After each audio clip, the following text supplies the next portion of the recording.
Hey there, I'm Mr. Terry, high school history teacher. Welcome back to another History Teacher Acts video. All right, today's video was recommended me multiple times over on the Discord server, and it's called Blitzkrieg by Mitsi Studio. So this is one of those awesome animated history channels. Looks like we get to see all heck break loose with this one. All right, the original video is linked down below. Please check that out. Because the no Germans are in this video, it will most assuredly be demonetized. Best way you can support the channel is actually to become a channel member. The lowest tier is just $2 a month, and all tiers get early access to every one of my videos. Click that join button down below if you're interested. All right, let's get started.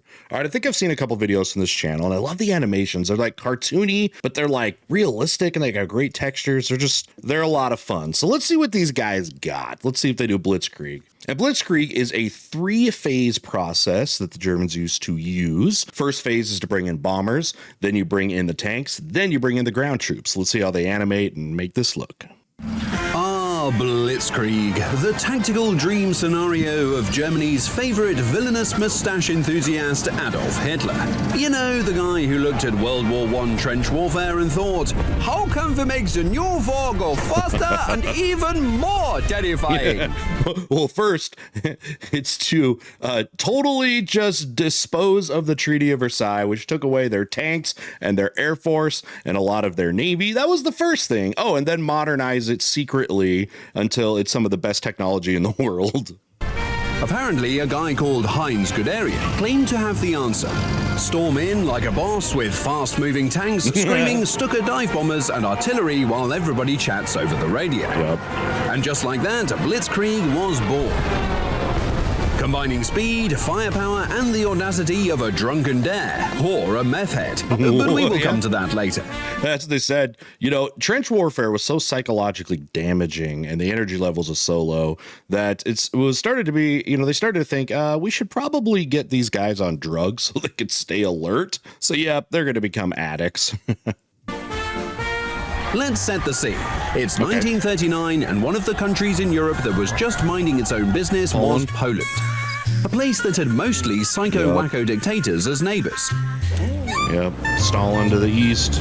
Speaking of red flags, I'm sure the swastika and Soviet banner were among them. Suddenly, Poland found itself hosting a Blitzkrieg beta test, and right from the start, things turned into chaos for the Polish army. Yeah, the Polish, unfortunately, were the ones that got to experience this first. Because remember, the Germans had already taken over the Rhineland in the west, which is kind of the border of France. They took Austria and Czechoslovakia without having to really fight.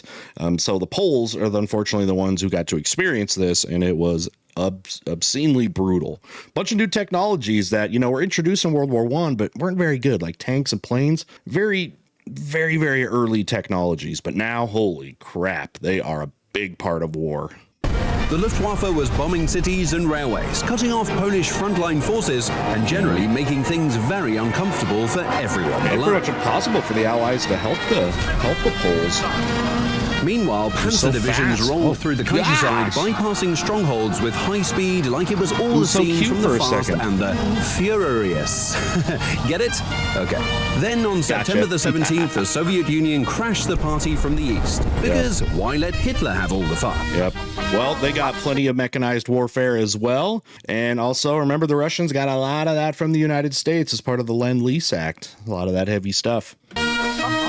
But after the swift conquest of Poland, the war shifted gears into what's known as the Sitzkrieg, or as it's cheekily translated, the sitting on your butt war. That's right, there was a period of that. While the French fortified their borders and waited for something to happen, the Germans were anything but idle. They used this lull to finalize invasion plans for Denmark and Norway. Yeah. What do you guys think of if the Maginot Line was actually extended all the way to the Northern Sea there? So, it kind of stops when it gets to the border of France and Belgium. Do you think that would have made much of an impact in stopping the invasion through Belgium? Because, the Maginot Line was pretty dang good as far as the technology goes. But again, only a defense structure is only as good as the actual availability that you can use it, like in case they go around it, like the Germans did. The butt-sitting phase officially ended when Germany steamrolled Denmark in just a few hours. Yeah. Clearly, those Panzer boys were on a tight schedule. They can control the Norway, however, proved to be a trickier nut to crack, thanks to a pesky little thing called the Royal Navy, and the fact that Norway is, well, kind of massive and covered in snow. Perhaps a bad omen for what lay ahead. I mean, they took control of it. I mean, I guess technically Norway never surrendered, but they lost the rule of their country. Even their king had to bail. Soviets. By now, the German armored convoy had reached its next destination, France and the Low Countries. Yup. The French, feeling pretty confident, had constructed a supposedly impenetrable defensive marvel known as the Maginot Line. It was like building a massive wall to keep out burglars, but forgetting to lock the back door. Because they're going to go around it. It truly was technologically a marvel. These bunkered artilleries, and then had a functioning, basically, cities underground. Little railroads that connected miles and miles and miles. And again, but it's defense. Someone's got to attack it for it to be sort of useful. It was also, by the way, a public works program during the Great Depression to get people working. So public works programs are when the government offers, services to the society, and it brought in employment, which was very difficult in the Great Depression. So it seems like a win-win situation. You build a nice defense structure for your country. At the same time, people are working, but the efficiency of it and the effectiveness of it, not that good, but not really their fault. Predictably, the Germans didn't bother with the front. Instead, they strolled right through the Ardennes forest, a region the French assumed was too dense for tanks. Yeah. Turns out the Germans were basically saying, "Hold my schnitzel." In addition to schnitzels, German soldiers were also supplied with Pervitin. As it turns out, Blitzkrieg wasn't just about tanks and tactics. It was about troops blitzed out of their minds on methamphetamine. Not something that gets talked about a lot, man. Again, I think it's just going back to World War I, the psychological damage and what happens when you just get completely exhausted. You got to be wired, so let's get these guys hooked on stuff. You can imagine the health problems they're going to have after the war. If you're struggling to imagine what an invasion led by a meth-fueled Nazi horde in armored vehicles looks like, well, let me paint that picture for you. Let me animate it. Are they going to make the guys like that? It's the plant, the meth plant.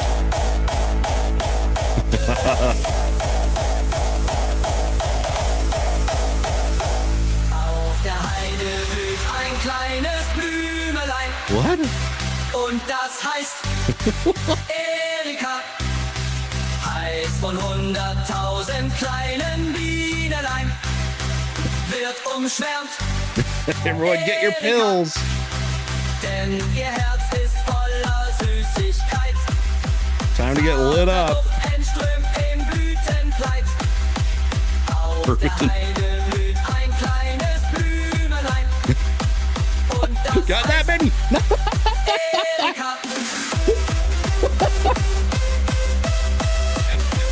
That facial animation was great. Do you want those guys flying planes, though? Hopped up on that stuff? Oh, man. Oh, God.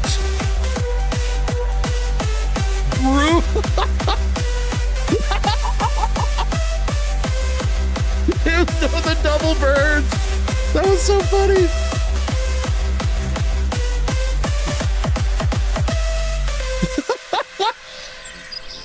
So yeah, that happened. This was apparently the German interpretation of a Tour de France, with the Panzer divisions reaching the outskirts of Dunkirk in just 2 weeks. Yeah. For reasons still debated, Hitler then decided to call a halt to his tanks and let the Luftwaffe finish the job. This brings up one of those interesting alternate history hub did it, which was he did this video that said like what the Germans could have done to win the war, and one of them was to push hard at Dunkirk when you had the majority of the German or the British army basically with their backs to the sea and not going in and just like obliterating them like they might have. There was also those problems with the weather that made it complicated and things, but in a way that now the British, if again they'd been wiped out at Dunkirk, may never recovered their army. What do you guys think about that? Is that overstating it? All right, this is fantastic, by the way. Part of the delay was likely because Hermann Goering, eager to prove his worth, wanted to claim some glory. He was a big boy. Sadly, he proved to be far better at clearing out buffets than winning battles. He was a big guy. I don't know how you could fit in those planes, the Luftwaffe right? failed to wipe out around 400,000 British and French troops on the beaches, and most of them managed to hop on boats and float off to England. Yeah, well, the famous part of Dunkirk, if you know about the story, was they didn't have enough boats because there were so many soldiers. So they were asking civilians, hey, if you want to be a hero and you have a boat, sail across the English Channel and pick up some boys. And it worked.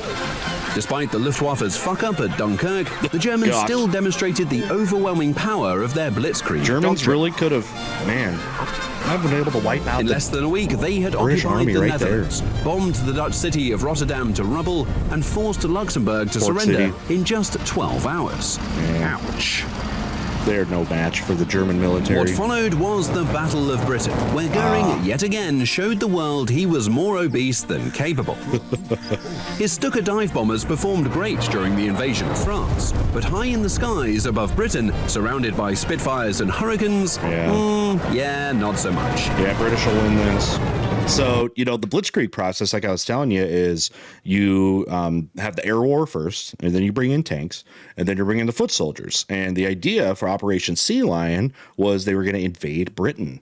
And first thing you have to do, though, is you have to win the air war. If you can't win the air war, you're not going to be able to bring your tanks and your boats to the shore to unload safely. So this was mandatory for the Germans to be able to win this war, and the British were able to defend enough where the Germans are going to have to call that off. So dubs for the British there being able to hold their ground.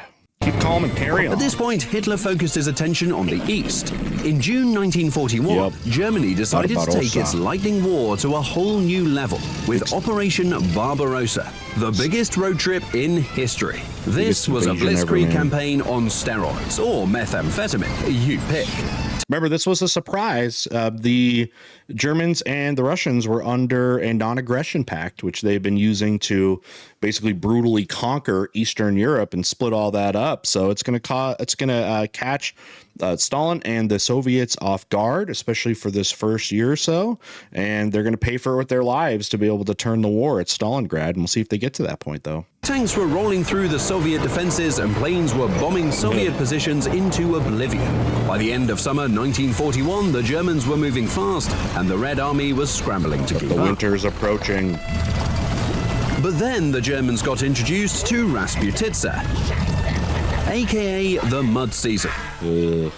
This quagmire was a far cry from rally racing through the green fields of northern France.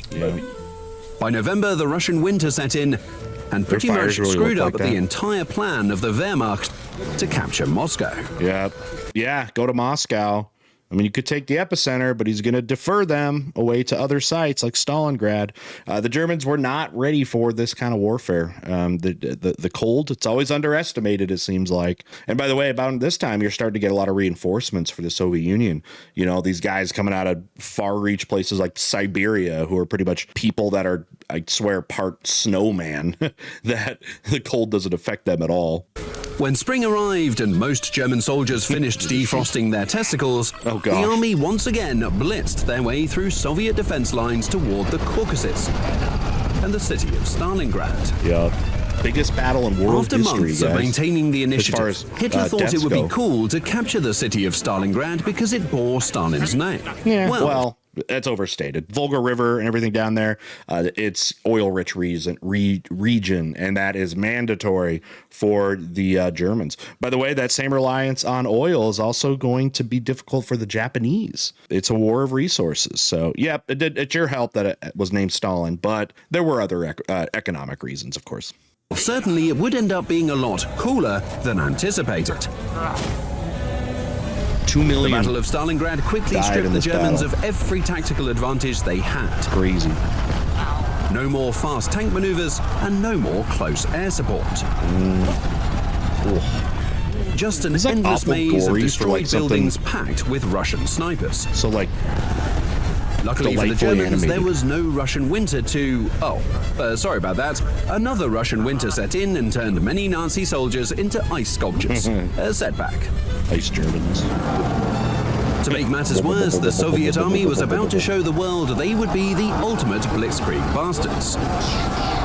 Two giant armies pierced through the German flanks and encircled Germany's 6th Army, still holding out in the city.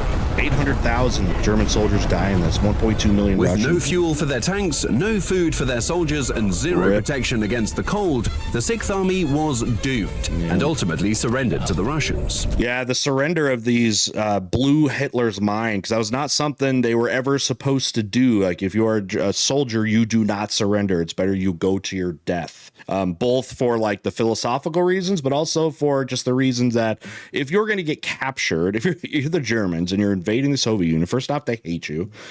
You do not want to go into a Soviet prison camp. You might as well die. It's probably a better solution than what you're going to have. But Hitler absolutely hated that these guys surrendered. He called them cowards and traitors, but it was just unfeasible to fight anymore.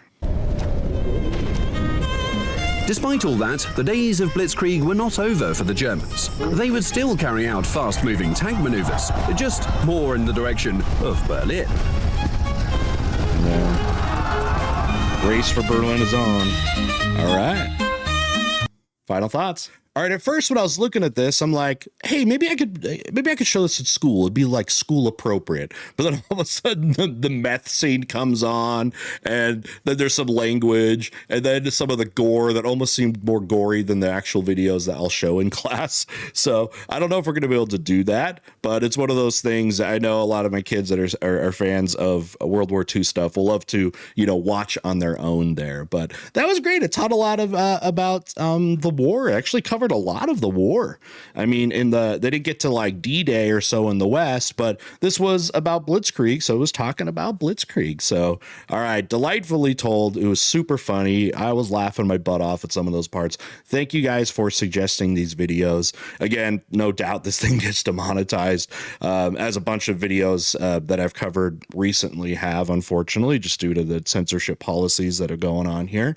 Best way, again, you can support, with that is to join, become a channel member. You can also join on Patreon. But remember, YouTube channel members, you're going to get access to all videos early. So at least you get a perk there. Patreon, you're going to get some merch if you want to join that too. Whatever you want to do, it really helps support the channel in an era where it's hard to, get history stuff on YouTube these days.